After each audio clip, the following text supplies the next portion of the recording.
You know I'm a proud dad. You know I love my kids, but I got to show y'all these combos. I got to show you this mail. Okay? So if y'all with me, I appreciate y'all for coming back. It's your boy Sensei the Sauce. If you love Commander, if you love Yugioh, you in the right place. Holla at me. Let's get it.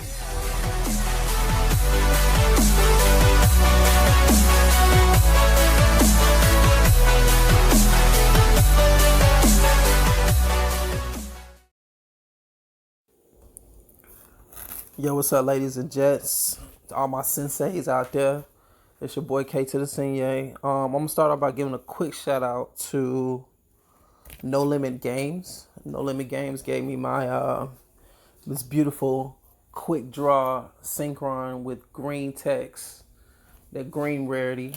Can't really find that anywhere. Like I told y'all, we got the synchron deck profile coming soon, and I'm actually thinking about putting that in trickstars because Corbane does like another level 5 tutor. I'm just saying. Free body with Corbane. And then we got the quick draw the match. Y'all know what that means. Yeah. Alright, and then the next quick shout out is Scrublands. Scrublands out in Texas. What it do? Alright, Texas keep coming through for me. They actually gave me a Fate Stitcher from Magic.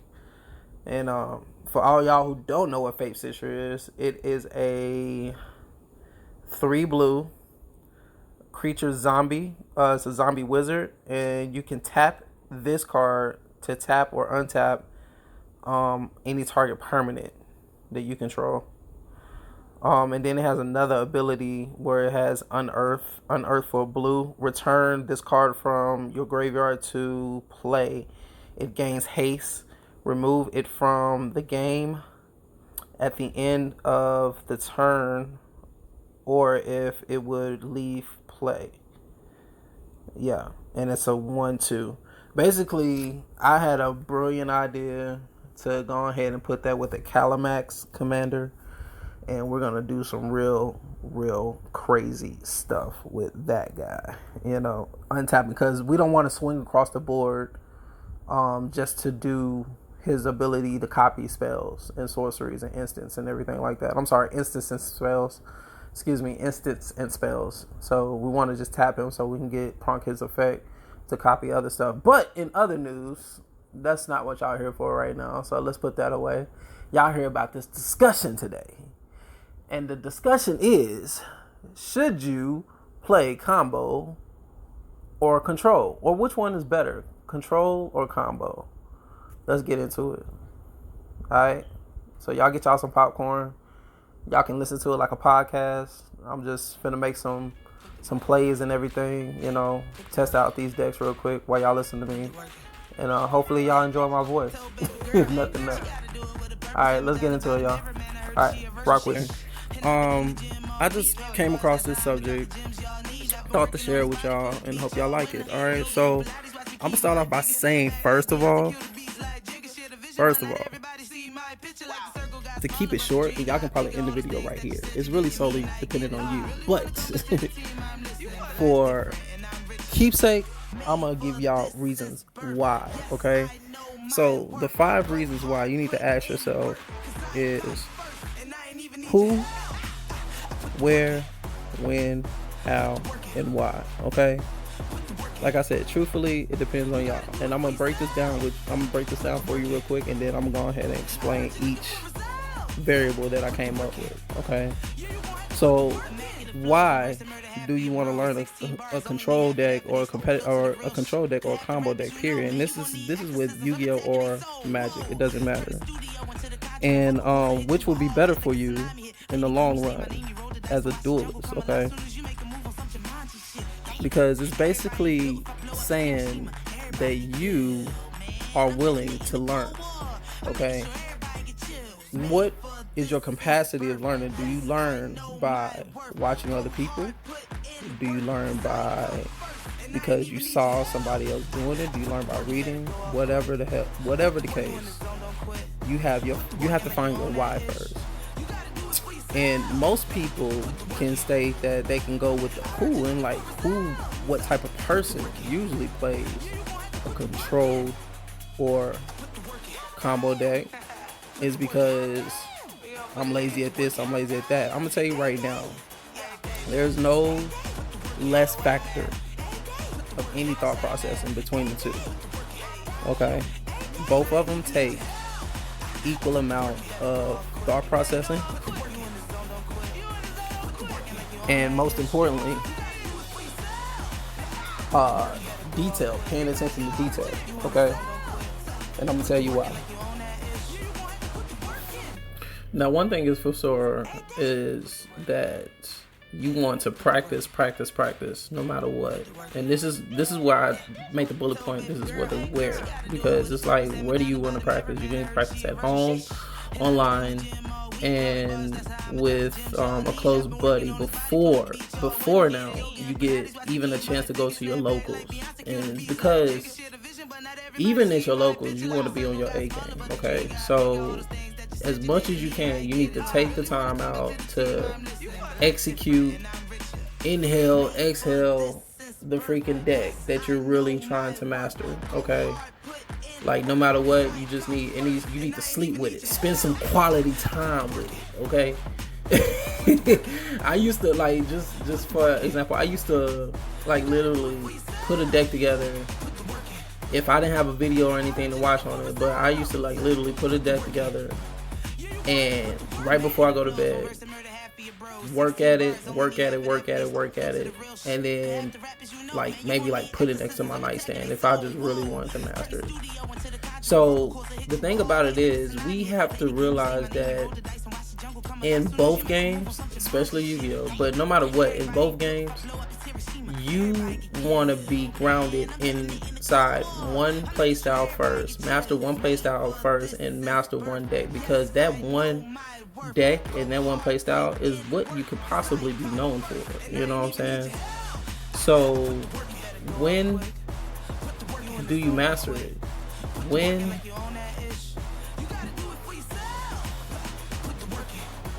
do you master it? What concepts have you picked up between the two that you can possibly make your own style once you learn how to master it? Because this is the win factor. When you master one end of the spectrum, 9 times out of 10, most decks and most balanced players and decks tend to be able to do both.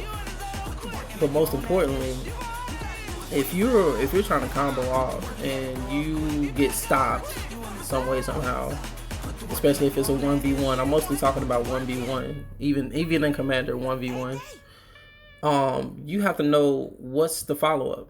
What else did you put in there to follow up with, you know? So no matter what, the how is you studying what works, and you determine what may be your style, so you can be the innovator of that deck.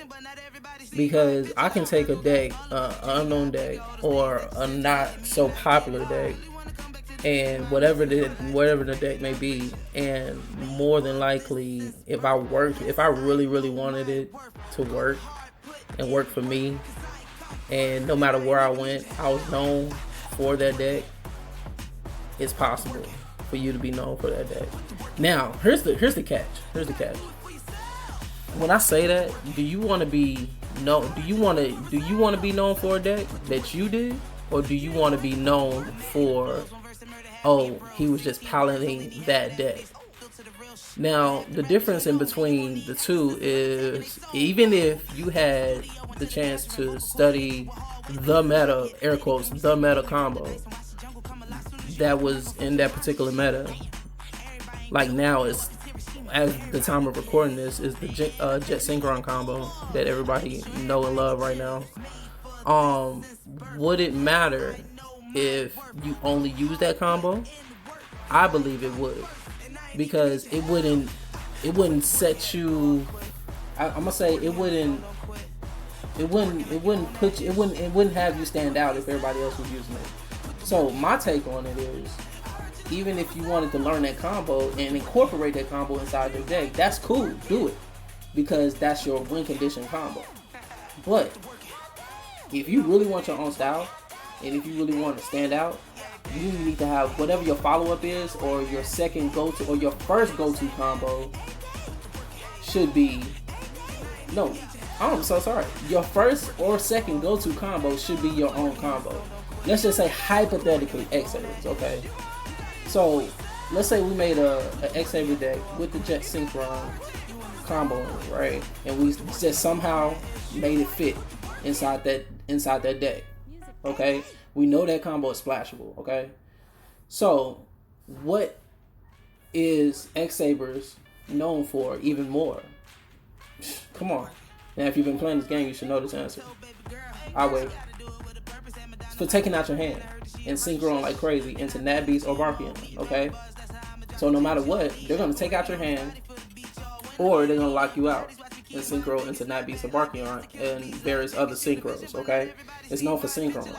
So you can't jump outside the box to want to fuse or link summon too much or whatever in a deck like X-Sabers, because that's not what it's particularly made to do. It can overlay. It can't really pendulum summon like that. You're not really supposed to, but I mean, kudos if you found a way to do it consistently and efficiently to make it work for you. But thinking too far out the box is where you lose, okay? And it's not necessarily where you lose in games, but it can lead you to lose in games, but you lose track of the essence of that deck, okay? If you never played that deck before, that's what you need to study, okay? That's what you need to figure out. Okay, so let's just go back to X-Sabers, right? Let's just take for instance, say you using the Jet Synchron deck, or you using the Jet Synchron combo in it. But most importantly, you know for a fact that if that combo does not work, if you get stopped, then you know what your follow-up play is. You can't solely rely on one combo. Does that make sense? Comment down below if that makes sense. I hope that makes sense to y'all. Okay, because for the simple fact that I'm not just gonna be doing the same thing that everybody else is doing. I could, and depending on what deck, if it didn't have any like legit normal summons and stuff like that. But I do miss the days where we had decks that wasn't necessarily full on archetypes, and now archetypes are being defined by the deck period, and no player that I've seen thus far anymore, even to this day, is still being defined by, it's still defining a deck. Does that make sense? Because I'm being defined by me playing Sky Striker, because I'm the player that plays Sky Striker, okay? We all know what Sky Striker do, okay? But there's no secret to my win just because I play Sky Striker.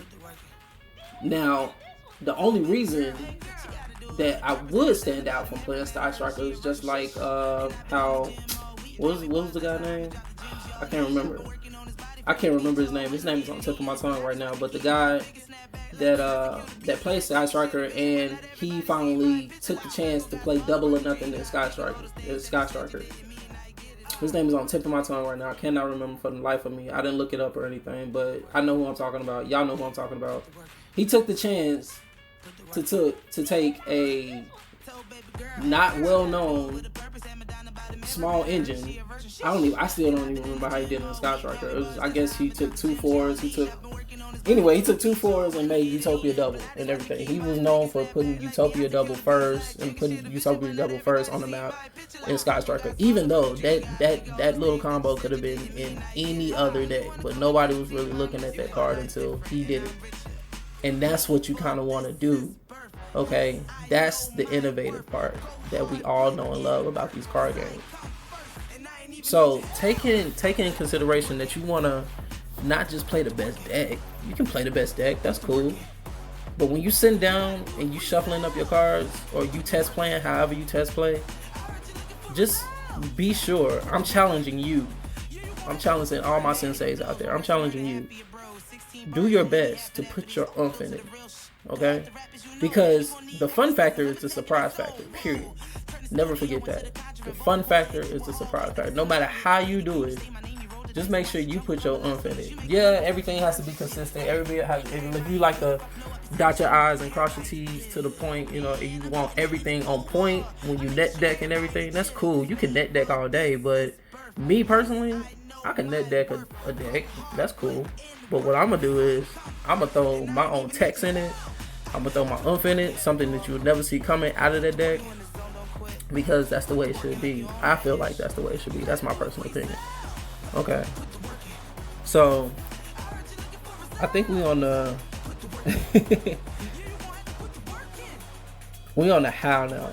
Okay, I'm gonna tell y'all how to study, pass, and determine. I mean, your pass. When you think about, I guess I touched on that already, because when you think about past duelists and past decks, you're gonna be innovative to determine your future. Okay. So I'm gonna just recap. Your why is why you want to do it, why you want to learn, control or combo. Okay, and being a control player. Okay, let me touch on this real quick. Being a control player doesn't mean that you just you're not how can I say? Oh, I want to be anti-meta, and you can still be anti-meta with a combo deck. Okay, so the thing about it is, you can be like, oh, everybody's playing combo, then that's meta. Like, no, it's not necessarily meta to play combo. It's what combo are you? You know what I'm saying? What everybody's playing. You can have your own combo, but make it, as long as it's consistent, it's yours. Okay. Now, being a control player, from my standpoint, is not just saying that you want to be the fun police. Okay, nobody gets to have fun, but you're making a distinct, sound decision from your brain to your heart and your soul that either one or two things. Excuse me. One or two things. All right. Either you didn't have the time. I'm gonna say it right there. I mean, either you didn't have the time to really learn a combo, okay, or you just didn't have the time to understand one. I'm gonna give you the benefit of the doubt, because this has happened to me. And then, even if you wanted to master one, maybe you didn't master one to the full extent, to the point where it's like, okay, I don't feel comfortable enough taking this to regionals. I don't feel comfortable enough taking this to locals. Until I really want to, you know what I'm saying, do my best. Because to me, regionals and locals is not where you practice. It's where you get in a certain level of practice, but you really want to practice. You really want to find at least one or two, if not a small crew of playing buddies somewhere in your neighborhood, online, or maybe even y'all link up at locals just before actual, we take the number and everything, the Konami number and everything, and we actually playing for digits and stuff like that, or however we doing Magic, where we actually playing for stats, for real. Y'all want to take that time and allocate that time, if y'all really want to be serious about your gameplay, to set that time aside, okay? Y'all have to. It's homework. It's your due diligence. You have to. It's just something you have to do if you want to be competitive like that. Real talk. Come on, somebody. So the thing about it is, no matter where you are, whether you're in Australia, Canada, US, Brazil, UK, and you playing this game, you're gonna have to follow these guidelines. And it's not my standards or anything, or my guidelines or anything. It's just a common law across the board of why you want to play it, how you want to play it, and how you're going to be innovative when you play it, when to master it, okay, and when you mastered it, in order to make your own style once you mastered the two, and where to do it. You got to practice at home, practice online, and practice with a buddy before you go to locals. And then ask yourself, what type of person are you? Who? I mean, do you love the fact of that wow factor of the wombo combo? I know I do when I really understand it, because that's the part of the game that opens up my heart and intrigues me. That I actually mastered it, that I actually got it, or I pulled it off and it actually worked. Or even if I got stopped, even if I got stopped in my combo, I'm just fully understanding that now. Back in the day, when I used to make maybe like a synchro combo, that I was taking up the whole extra deck. Okay, hear me out. I was taking up the whole extra deck just for one board, just for one play inside of Yu-Gi-Oh! When I play Yu-Gi-Oh! And that wasn't necessarily right, but it wasn't necessarily wrong either. I'm gonna say for myself that it was wrong. Okay, for myself it was wrong. Now I see how wrong it was, because if I go through this whole combo just to get to one point, maybe like a double Quasar or Quasar Blazar and maybe something else, and that either gets stopped or it gets kaiju'd or it gets spirit moded or anything else, something happens, what is my extra deck selling? I can't come back from that. What is my main deck saying? I just did all that shit for what? Just to what? Right. Think about it. Now, that's cool if you go, you know you're gonna go first, and I mean, I guess it's okay. You could justify saying you know you're gonna win every dice roll to go first, and you can't beat this board, and you're never gonna get stopped in no game. You're never gonna get hand trapped at all. You can justify it if you know that. And if you're gonna always have a broken open hand to stop the hand trap, your opponent's hand trap, or in Magic, you're always gonna have a counter spell for their counter spell, or you're gonna always be able to pop off in a magic table of Commander, and nobody is gonna stop you. No, you gotta fly up under the radar. Here, you gotta play a little petty. You gotta play tit for tat, okay? Yeah, and Control allows you to do that. But Control also says, if you can't break this board too as well, if I put this one card on the freaking field, or I go inspect the board or set 4, set 5 pass, what are you gonna do with that? What are you doing with that? Nothing. If you don't have an answer to that, you have to have an answer to that too. So anything you have to have an answer to, you need to be able to take what you can dish out, or dish out what you can take. Agreed? Okay. Alright, so this is most important to me. I think this was the most important to me subject. Hopefully it's important to y'all too, because I really feel that no matter what, you're able to drive your career as a card player however you want it, okay? But when you do it, you can do it. I did it because one time, you know what I'm saying, I seen and I remember certain duelists making a name for themselves because they made an innovative deck. They didn't necessarily play the best deck of the meta. I was heartbroken when I seen Jeff Jones come back and he played Sky Strikers. I was just like, what? I knew he was the type of player that just made the random decks and it just worked, you know? But I remember one season I seen him play and he came back with Sky Strikers and I was just like, And I mean, I guess that was cool for him because maybe he's been out for a minute, so you picked up a control deck like Sky Strikers that really didn't, I ain't even gonna say it didn't. I can't say it didn't take that much thought processing, but maybe you just did this for that reason. Because it could have been a lack of preparation to where you just picked up a deck that you're most comfortable with. So I'm not bashing on anything other on that matter, you know what I'm saying? But you have to do what's comfortable for you.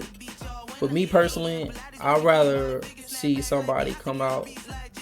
I just remember the days where you just like I didn't do this, but I know people that spent hella money on the top decks that was ever in that meta, and then somebody just come to the left. Somebody just came from the left and then beat them with something like a Grand Module tier deck. You know what I'm saying? But like, it's good, but it ain't that good. But it's like nigga, like, did you just really just beat me with this shit? And what's that gonna do to your confidence? What's your wallet gonna tell you? What's your spirit of your wallet gonna tell you? Like, dude, you just spent $300 plus on this day, and this dude just came and whooped your tail, and you didn't have an answer for Mystic Mind type shit. Like, come on, man. All right, that's me, right? I'm gonna slow down. It happens to the best of us. I ain't gonna say it ain't happened to me. I knew people it happened to. It happened to me too. It happens to everybody. But you have to just justify what type of control player you are, what type of combo player you are, or can you master both to create your own take on both inside whatever you choose to make. Okay? Because me and my trickstars, we can do whatever. I'm gonna just say, I'm put it out there. Yep, we can do whatever. And on this channel, y'all gonna see trickstars, X-sabers, salads. Y'all gonna see zombie. Y'all gonna see some of everything. Okay. And I want to have these discussions with y'all so y'all can get a feel of me and get a feel of how my brain works, to the point where if I'm wrong, I'm wrong. Y'all can tell me when I'm wrong. When I'm right, I'm right. You know what I'm saying? And we can all discuss it together. So y'all just leave a comment in the comment section of what y'all feeling, what y'all thinking. All right. And we can discuss it man to man in that comment section. And make sure y'all subscribe, alright? Don't forget to subscribe, because I'm gonna be back, and I want y'all to be back too, on a consistent basis. Where all my consistent senseis in this thing. Consistent senseis. That's who I'm looking for, alright? Alright. So y'all be good to yourselves and be good to others. And that's all I got for today. And I'll catch y'all on the next video. Sensei out. Peace.